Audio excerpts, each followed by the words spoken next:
Hey guys, I hope you're doing well. Today I'm going to be starting a new little type of video on my channel. This is for people who are just starting out with streaming, whether it be through Twitch, through Mixer, through YouTube, through Facebook, or some of the other streaming platforms.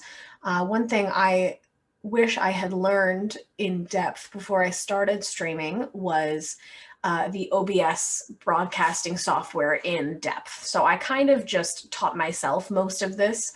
And I know there are some tutorials out there, but I wanted to kind of give here's exactly what you need to do before you get started. So I'm showing you here, this is my OBS screen. Usually I have the Twitch toolbar up here at the top. I did remove that just because it has things like my chat, follower number, subscription number, etc. And we don't really need that right now. So this is what you're going to probably see. You won't see all of these on the side, the sources, the scenes, but you will see this. You'll also see the audio mixer, as well as the screen transitions and the different controls. So first things first is you want to take a look at that mic and aux. You want to go into settings and you want to go into properties. You want to make sure that the device you're using is your microphone. So a lot of times OBS will read your sound capture from your game, or it'll read your webcam microphone, or sometimes it reads my headset microphone. So I do have an external mic. I do have the Yeti microphone, so I did make sure to select that and hit OK. This is your level. Down here is going to change the volume. So if it's all the way down here, you wouldn't be able to hear me. I have it nice up and high because I have my microphone placed at a level that I can have it at 100% and it can hear me fine. So your desktop audio is going to be your, if you're playing a game through your PC, you're going to have the game audio coming through here. So for mine, I have it set as my headphones because that is what I'm using to listen to the game or the desktop sounds. If you're using your speakers, you want to make sure that you set it as your speakers. I use my headphones, so it goes through my headphones. Down in settings, this is, general settings, language, theme. You got to be on dark theme. If you're on the light theme, we can't be friends. I'm sorry. I didn't change pretty much any of this. The only thing I really changed was the service Twitch, and I have it auto connected. So I went through and did my verification and connected it that way. There are some Twitch add-ons you can use. I don't use them. So in terms of your output, your bitrate is going to depend a lot on the power in your PC. My PC really, really enjoys 6,000. My old PC ran at about 3,500. So it's going to be a little bit of finagling. You want to make sure that your hardware, your encoder is set to hardware if you have that as an option as opposed to software. So it's running directly through my graphics card. This is where I have my videos saved when I do recordings. The recording format, again, the encoder, I'm using hardware. For audio, again, making sure that your microphone and your desktop audio are correct. Monitoring, I don't use monitoring, but I have it set to my headphones just in case. Video resolution, I have it at 1920 by 1080 because Twitch really, really likes that resolution if you can run it on your computer. You can always turn it down a little bit to something a little bit lower if you need to. I don't touch the hotkeys. I don't touch advanced. So it's pretty basic stuff.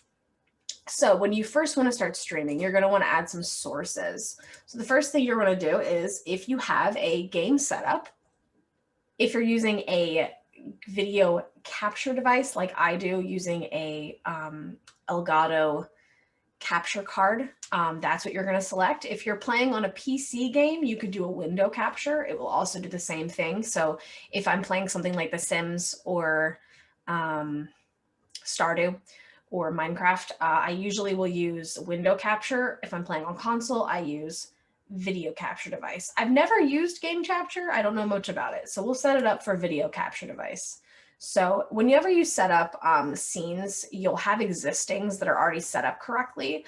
So I'm just going to create a new one for the sense of learning, and I'm going to name it Elgato. So we're going to hit OK.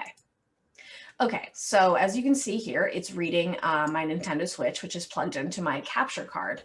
So you want to make sure, of course, that the device is set to the correct capture card, which mine is. It's the Elgato HD60S. And then you're going to want to go down to your audio output mode. So it's going to be set as capture audio only. The problem with this is you won't be able to hear your game if you wear a headset. So what you want to do is do output desktop audio. To be honest, I don't know the difference between these two. I just click one and see if it works. And if it does, it does. If it doesn't, then we switch it. So you can see this little green bar and it goes up every time I'm clicking. So now we can hear that. So that's going to be our desktop audio. I'll be completely transparent here. I don't know why the Elgato thing is here. It really doesn't ever show up for me there. So I just use the desktop audio. Now, if you want it to be a little higher, you can lift it. So like I'll open Celeste for you just because that is usually a good level indicator game for me, as well as that's a game that I play probably the most often. So when you're looking at your levels for streaming, you want to talk normally. So right now I'm at about -30, like -35 to -25, right? So you want to make sure that right now it's pretty low. You want to make sure that it's up high enough where you can hear the game audio, but you can hear yourself more if you decide to use a voiceover for your stream. So this is a little high for me. I would probably have it about here. Yeah, about there. And the way you can test that really easily is if you go to your start recording on the right-hand side, you can record a capture that would look identical to a Twitch stream so that you can test all of your levels. I would do that in the beginning of games when you're starting a new game, and then just take a screenshot, honestly, of the levels, because as long as you're not changing where your microphone is, it should always be the same. So next thing I'm going to show you how to set up is your camera. So you're going to want to go down to video capture device. Oh gosh, does this mean I'm going to be on camera? Yes. So we're going to name it camera because, again, normally you could just click on the existing one from your last stream. So we're going to open that and it's going to say device. We're going to put it to the webcam that I use, which is me here. It probably won't, you can't see me because I'm currently using Zoom to record this. So it's not going to give you the option. So what I'm going to do for camera, just for the sake of showing you, you make sure everything is done correctly. And what you're going to do, excuse me. Yeah. So what I'm going to do is I'm going to delete camera just for the sake of explaining. So I'm going to put an image in. So add image. I'm going to name it image 2. And I'm just going to pick a random picture off my computer. So we're going to my desktop and we'll see what I have. Okay, fine. There. So we're going to pretend that this is my webcam. Okay, I know it's flowers, but just bear with me. So here is the adjustment bars. So when I play games, I typically have my game as the forefront of the stream because a lot of my viewers view on mobile devices or sometimes laptops. A lot of people that people that come into my stream don't watch on big TVs. So at the end of the day, the reason they're in my stream is to listen to me and to watch the gameplay. So you don't want to have a camera that's this big because then you can't see the game. Especially if you're someone who wishes to speedrun or upload videos of your gaming content, your camera can't be blocking the speedrun timer. So in Celeste, the speedrun timer is over here. So if my camera's here, you can't see it. Also a little bit of a design thing, just because I'm picky. I like to have my camera not totally flush to the corner and having that little border there. So that's going to be my camera for the sake of demonstrations, I guess. All right, so the next thing you want to set up is your alert box. So what you're going to do is you're going to open on another tab. I'll just show you mine really quickly. So once you have your camera set up, the next thing you're going to want to do is you're going to open a new tab. So we're going to make this a little smaller and we're going to open up my Streamlabs. So this is my Streamlabs for the Battle and Strawberry account. So before you do anything else, you want to set up your alert box. And I'll make another video going in depth about how to set up your alert box, but this is mine. And we have, you know, for follows, we have subscriptions, donations, etc. So the way that you use this widget in OBS is you copy the link for the widget URL. You go into OBS, you hit browser. We'll just name it browser 3 for the sake of this. You're going to go into the URL and you're going to paste the widget URL. So this here is going to be your alert box. Now I like my alerts to be nice and big, so I'm going to put it in the center there. And what I'm going to do is I'm going to hit test for follow. Now you're not going to hear the audio very well of some of my alerts because I'm not currently hooked up to my actual OBS system, but you'll see the alert itself. So that's what a follow alert looks like. It says Battle and Strawberry is now a friend. You can go into, let's do a raid. So that's what my raid alert looks like.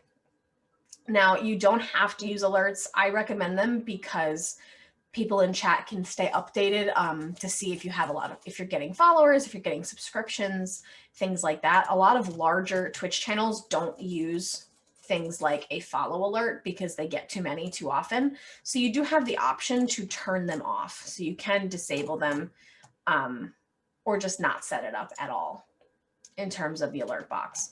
Now what's fun is on Streamlabs, you do get a lot of different widgets. So if you wanted to do a donation goal, you could have that on the screen. The one that I typically use is I use Emote Wall, which basically shows a bunch of emotes on screen at once. So if somebody types in one of my emotes, it blows it up all across the screen and it throws a couple of them on the screen. I think it's cute and fun. Viewer count, I wouldn't add this, honestly. People who want to see your viewer count can just look on the actual channel itself. And in my opinion, having a viewer count on Twitch from your end will make you, especially in the beginning, can make you feel very discouraged because you'll only care about the numbers and not the overall experience. But that's another one for a future video. Sometimes I use the tip jar because it's cute. Sometimes I use the Tiltify donation goal when I'm doing donation and charity streams, but that is how you set those up. So let's go back here for a second. So when you're about to stream, once you have everything set up, you want to go into your settings. And again, what I showed you earlier, you want to make sure that your output is set correctly. So you want to go to stream, you want to go to service, you can click on whichever one you're using, and you want to do auto. If it doesn't know where you are, change it to your location. But it's pretty self-explanatory with those things. There are some more complicated stuff you can do, like you can go into your filters and you can change different effect filters. That's how you would set up a green screen for streaming. Excuse me. Now, what I recommend typically is having a few different scenes, So I'm going to delete the one that we were just making. Oh, it's me. Hi, it's me. So I'm going to show you some of my scenes. Oh, God, I didn't realize I'd be on camera today. Yay. Can you tell? Can you tell I didn't realize? Cool. So this is my starting soon screen. I purchased this off of Etsy because I am not creatively inclined in the slightest. So this is my stream starting soon. Typically, I play some copyright-free music. I give people a chance to come into the stream. This is my live screen. Hi. So I'm going to try to make myself look a little more presentable. Who cares? This is real life. So this is my live screen. I'll show you what I have here. So I have my audio input capture, excuse me, which is what I use for when I use my piano on stream. So I actually don't need that right now. So we're going to remove it. The way that you remove, let me show you. You right click, you hit remove, and you remove it. This is my text-to-speech plugin. So if somebody pays a certain number of bits, they can send me a message and it will read it out loud. That's my emote wall. As you can see, I make them nice and big, kind of in the middle of the screen. That's my alert box size. I really like that size. This is my webcam. So something else with the webcam is, let's say your webcam is a very like rectangular kind of annoying shape. If you hold the Alt key on your computer and you click and drag, you can actually make your screen smaller. So there I go. So if you see the red line, that means that that is the furthest it can extend, versus each of these can actually go a little bit further. I just like the square look of it. You can also move it around with the arrow keys. So I like it like that. If you wanted to have a chat box on screen, I personally don't, just because, again, if you're watching on mobile, you can see the chat just fine. And I think it just kind of takes away from the experience. In my opinion, it depends what you're doing. I do have a chat box in my full face cam as well as my zoom cam. So this is my full face. This is when I'm, good morning. This is when I'm showing something to somebody. So let's say they redeem a grub squish reward. I have a little grub from Hollow Knight, and it's, when you squeeze it, it goes, Mah! So sometimes I put on full face, or if I'm showing people something. This is my zoom. So when I make a joke and I'm like, ugh, you guys are just being ridiculous. Ridiculous. I have a zoom. It's great. I'm very close to the camera. This is my Be Right Back screen. My image is currently, I have to replace it. That's what happens if you have an image on here that is no longer on your computer. So we'll just put this one in for now, but we'll change that later. And this is my piano camera. So typically I have this little flower background. I have a sub goal on here that I'm probably going to get rid of, honestly, because I didn't really need it that time. I was just trying to fill space in. This is my tip jar I was telling you about. So if we go to my, I'm going to pull this back on. If we go to my tip jar and I hit at the top here, test tip and donations, it says John donated $28. And then it drops these little coins into this little cup. It's very cute. It's like when you're playing music out in public and somebody puts $1 in your guitar case, you know? And that'll be all my screens. So we're going to get off my face and we're going to go back to here. All right, guys, so that is it for today's video. I hope you enjoyed this first very, very basic beginner's overview of OBS. If you have any questions, please comment them down below and I'll do my best to help you. If not, I will find somebody who can. And the last thing you really need to know is when you're ready to start streaming, you hit that nice little start streaming button. I hope you enjoyed this video. If you did, let me know either by giving me a like or subscribing. It shows me that you guys really are enjoying this content, and I will definitely be making some more in-depth videos related to OBS in the future. So much love, take care of yourselves, stay healthy, and I look forward to seeing you on twitch.tv.